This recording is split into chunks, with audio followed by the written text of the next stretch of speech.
வணக்கம். Welcome to கதை திரட்டு audio books. இந்த வீடியோவில் நம்ம என்ன கதை கேட்க போகிறோம்னா, முகங்கள் மனங்கள் சிறுகதை. நம்ம சேனலை இதுவரைக்கும் சப்ஸ்கிரைப் பண்ணாதவங்க சப்ஸ்கிரைப் பண்ணுங்க. பக்கத்தில் இருக்கிற பெல் ஐகானை கிளிக் பண்ணி ஆல்ங்கிற ஆப்ஷனை ப்ரெஸ் பண்ணுங்க.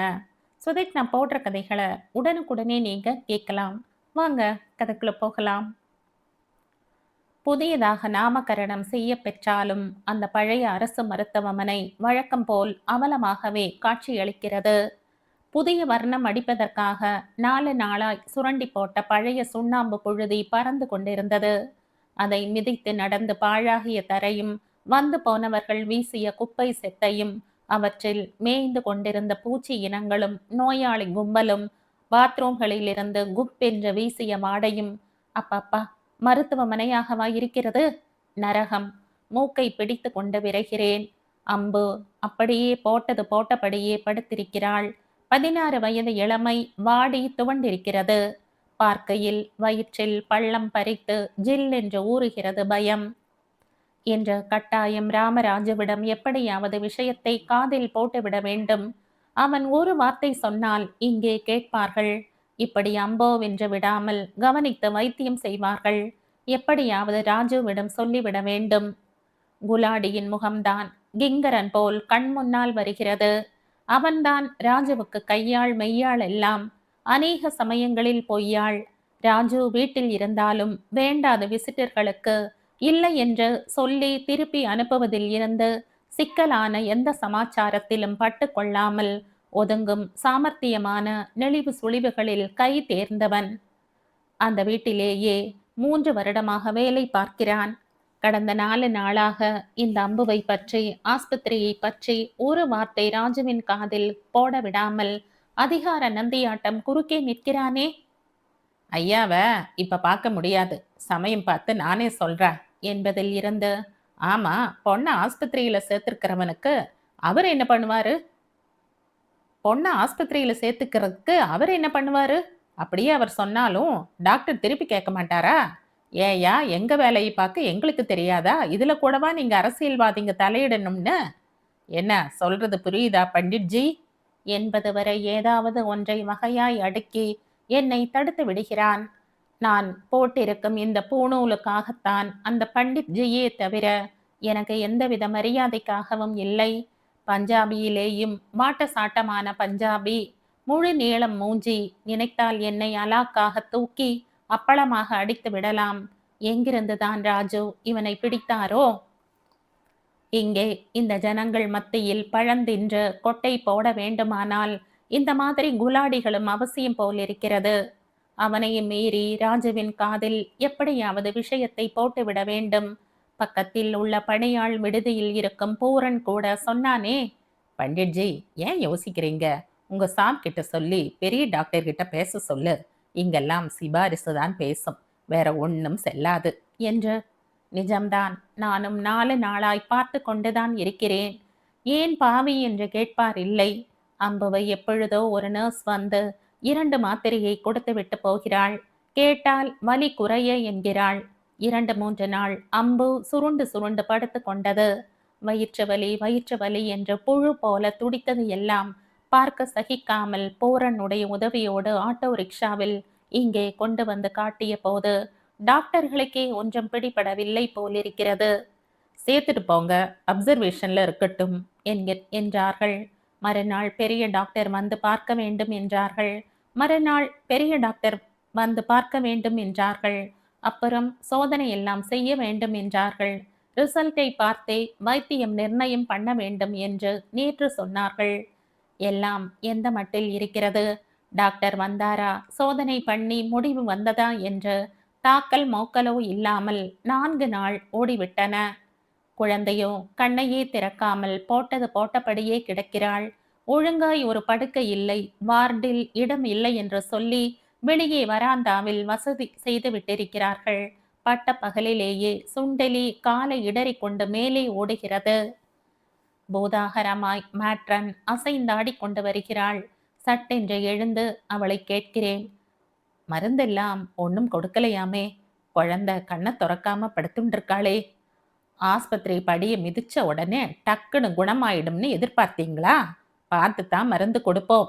வெடுக்கென்று பொரிந்துவிட்டு அவள் போகிறாள். சார், பஜே விசிட்டிங் டைம். பின்னாலேயே வந்து எச்சரிக்கிறாள் ஆயா. அம்புவின் தலையை வருடி கொடுத்துவிட்டு போர்வையை இழுத்து சரி செய்துவிட்டு கிளம்புகிறேன். வீட்டிலும் ஏகப்பட்ட வேலை, ஓயாத விருந்தாளிகள். வீட்டில் நுழைந்ததும் முதலில் கிழவர்தாம் கண்ணில் படுகிறார். ராமராஜுவின் அப்பா தசரதராஜ நாயுடு. பிள்ளை அரசியலில் புகுந்து அட்டகாசமாய் விளையாடுவதற்கு தோதாக ஆஸ்தியை பெருக்கி வைத்தவர் இவரே.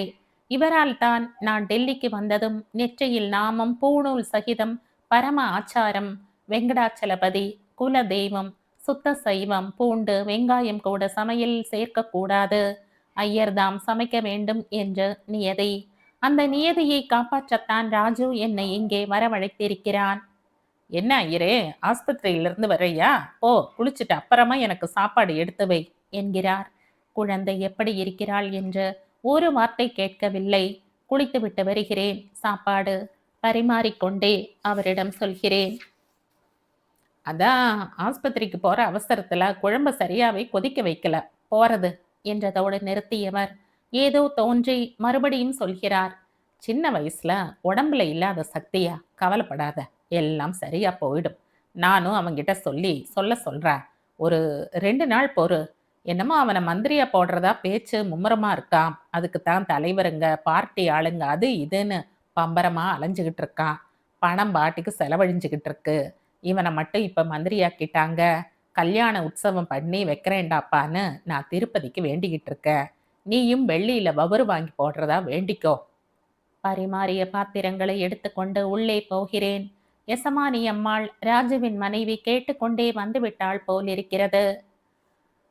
அவரு இப்பத்தானே பொண்ணை புதுசா பாக்குறாரு, அதான். ஏன் ஐயரே, பிள்ளைங்கன்னு இருந்தா தலைவலி, காய்ச்சல், வவுத்து வலின்னு வராதா? இதுக்கெல்லாமா போய் இப்படி அரண்டு போவாங்க? அவன் நிலைமைய நேர்ல பார்த்தா சொல்ல மாட்டீங்கம்மா. அனாதையாட்டம் கிடக்கிறா. அங்க ஆஸ்பத்திரியில கவனிக்கவே மாட்டேங்கிறாங்க. ஏதானும் கேட்டா சில்லுன்னு விழறா. அதுக்குத்தான் ஐயா கொஞ்சம் சிபாரிசு செஞ்சார்னா. மேலே பேச தெரியவில்லை. மௌனமாக மேஜையை துடைக்கிறேன். மேலும் இப்ப நாம போய் நம்ம வேலையை சொல்லிக்கிற மாதிரியா இருக்கார் அவரு? எத்தனை பேர் அவரை பார்க்கறதுக்கு வராங்க, அவரு எத்தனை பேரை பார்க்கறதுக்கு போறாரு பாக்குறீங்கல்ல? என்ன பரபரப்புல இருக்காருன்னு. இப்ப போய் அவர்கிட்ட வேற சமாச்சாரம் பேச முடியுமா? எல்லாத்துக்கும் சமயம் பார்க்க வேணாம். அப்படி உங்க பொண்ணை விட்டுடுவமா ஐயரே? அப்சர்வேஷன்ல தானே வச்சிருக்காங்க. எல்லாம் பார்த்து இன்னதுன்னு ஒரு முடிவுக்கு வரட்டும். அதுக்குள்ள ஐயாவது சமாச்சாரமும் தெரிஞ்சிடும்.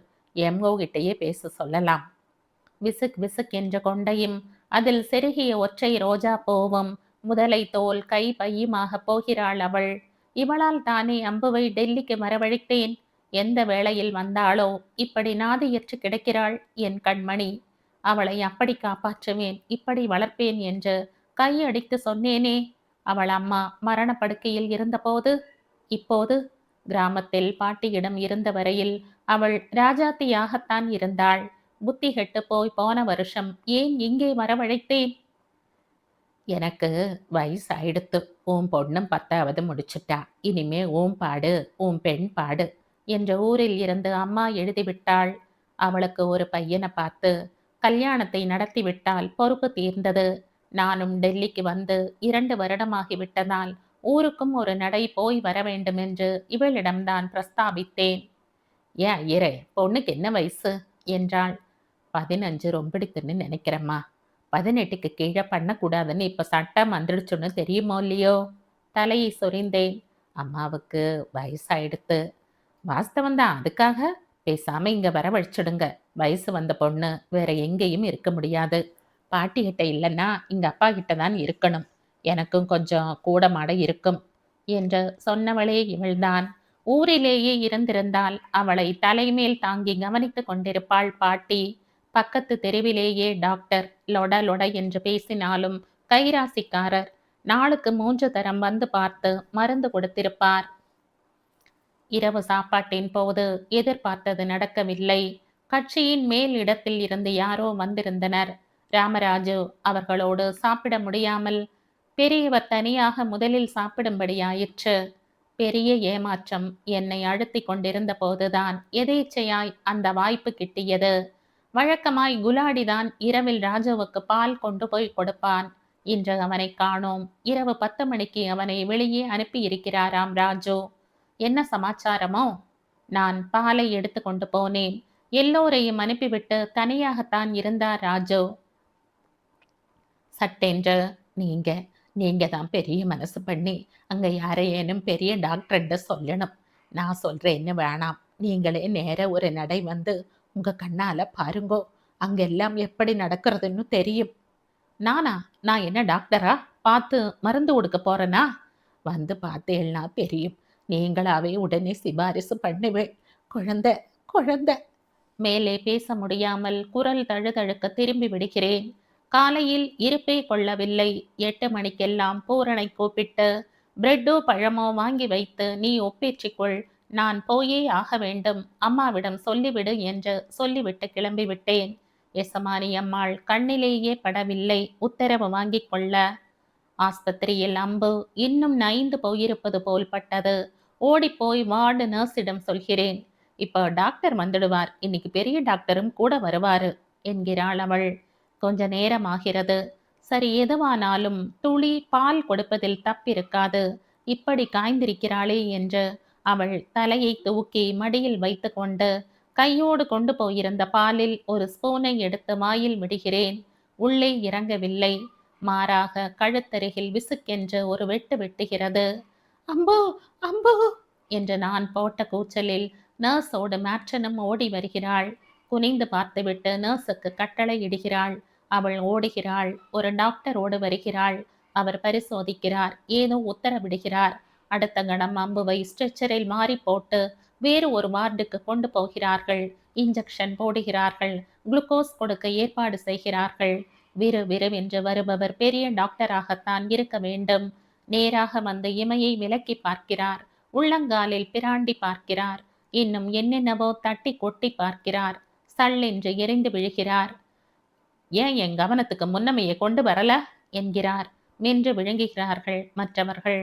குனிந்து அவள் கையை பிடித்து கொண்டிருந்தவர் எழுந்து நின்று என்னை பார்த்த போதே எனக்கு புரிந்து போகிறது. மெல்ல அருகில் வந்து என் தோளில் தட்டி கொடுக்கிறார். அம்புவுக்கு இனி யார் தெய்வம் தேவையில்லை. ராஜுவின் சிபாரிசோ டாக்டரின் மருந்தோ வேண்டாத இடத்துக்கு போய்விட்டாள், போயே விட்டாள். மனமும் உடலும் மறத்து அப்படியே சமைந்து சமைகிறேன். நேரம் காலம் தெரியவில்லை. எல்லா காரியங்களையும் அப்படியே முடித்துவிட்டு மறுநாள் மத்தியானமாய் ராஜுவின் வீட்டுக்கு போகிறேன். நுழையும் போதே வீட்டில் மாற்றங்கள் தெரிகின்றன. புதியதாய் ஒரு கார் டிரைவர், புதியதாய் சேவகனோ யாரோ ஒருத்தன் தவிர 4-5 பேர் வராந்தா நாற்காலிகளில் காத்து கொண்டிருக்கிறார்கள். தாண்டி கூடத்து பக்கம் மெல்ல எட்டி பார்க்கிறேன். பெரிய சோஃபாவில் நடுநாயகமாய் ராஜுவும் மனைவியும் வீற்றிருக்கின்றனர். மற்ற சோஃபா நாற்காலிகளில் எல்லாம் வந்தவர்கள் கொண்டு வந்த செவ்வந்தி மாலைகள், பழங்கள் தட்டு தட்டாக. கையையும் முகத்தையும் ஆட்டி ஆட்டி கொண்டு உற்சாகமாய் அவள் விவரித்து கொண்டிருக்கிறாள். இதனாலே இவரால நிமிஷம் சும்மா இருக்க முடியாதே. நேத்திக்கு சாயங்காலம் ராஷ்டிரபதி பவன்ல பதவி பிரமாண விழா ஆச்சா. உடனே அந்த ஃபயர் ஆக்சிடென்ட் பத்தி கேள்விப்பட்டு நேரா அங்க போயிட்டாரு. வீட்டுக்கு கூட வரல. சில நண்பருங்கள்லாம் பார்ட்டிக்கு ஏற்பாடு பண்ணியிருந்தாங்க. அதுக்கும் போகலைன்னா பார்த்துக்கங்க. ரோடுல தார் போடுற கூலி ஜனங்களே ஆஸ்பத்திரிக்கு எடுத்துட்டு போனதும் அங்கேயும் போயிட்டு பார்த்து விசாரிச்சுட்டு ராத்திரி தான் ஒரே முட்டா திரும்பி வந்தாரு. இளகின மனசுங்க. அதுவும் ஏழைங்களுக்கு ஒரு கஷ்டம்னா. சொல்லிக்கொண்டே வந்தவளின் பார்வை தற்செயலா என்மேல் விழவும் டக் என்று பேச்சு நிற்கிறது. மனைவியின் பேச்சை வெகுவாய் ரசித்து கொட்டிக்கொண்டே வந்த ராஜு அவள் நிறுத்தினது ஏன் என்று அறிய திரும்பி பார்க்கிறார். எங்கள் பார்வை சந்திக்க அவர் முகம் மாறி போகிறது. ஒரே கணம்தான். அடுத்த கணம், வாயிர எப்படி இருக்கா உன் பொண்ணு? அடடே, சமயத்துல மறந்து போச்சு. இல்லைனா நேற்று சாயங்காலம் ஆஸ்பத்திரிக்கு வந்தனே, வந்து பார்த்துருப்ப. அது கிடக்கட்டும், சொல்லு, ரிசல்ட் எல்லாம் வந்ததா? டாக்டர் என்ன சொல்றாரு? நம்ம பிஏவை விட்டு ஒரு ஃபோன் அடிச்சு விசாரிக்க சொல்லட்டா என்றான். நான் அயர்ந்து போகிறேன். கொஞ்சமும் தயக்கம் இல்லாமல் இவனால் எப்படி இந்த மாதிரி பேச முடிகிறது? மெல்ல சுதாரித்து கொண்டு தலையை ஆட்டுகிறேன். தேவையில்லைங்க, உங்க சிபாரிசு தேவைப்படாத இடத்துக்கு போயிட்டா அவ. என்னது? என்ன ஐயரே, நிசமாவா? எப்போ? எப்படி? திடீரென்று வெடித்துக் கொண்டு வருகிறது அழுகை எனக்கு. ஐயரே, ஐயரே என்று அவர்கள் கையை பிசைய மற்றவர்கள் விவரம் அறியாமல் விழித்தார்கள். குலாடி உள்ளே வருகிறான், கையில் கொத்து பேப்பர்களுடன். சாம், எல்லா பேப்பரும் 2 காப்பி வரவழைச்சிட்டேன். உங்க பதவி பிரமாணம் வந்திருக்கு. தவிர உங்க ஹாஸ்பிட்டல் விசிட் பத்தி தனியா நியூஸ் போட்டாங்களே, அந்த 4 பேப்பரும் எக்ஸ்ட்ராவா 2 வரவழைச்சிருக்கேன். போதுமா?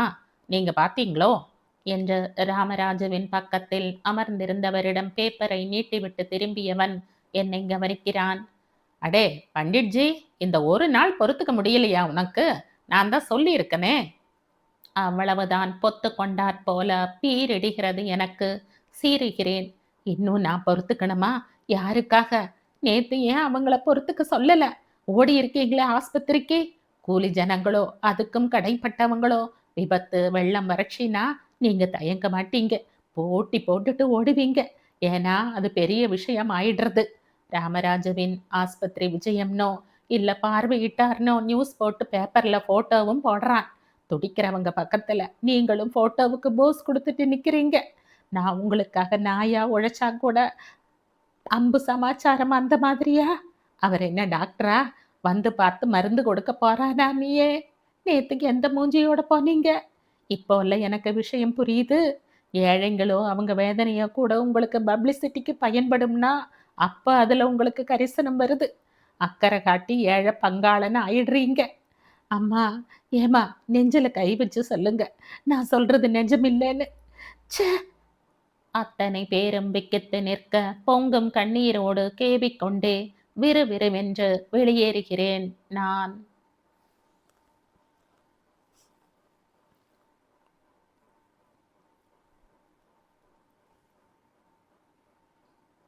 இதோடு இந்த கதை முடியுது.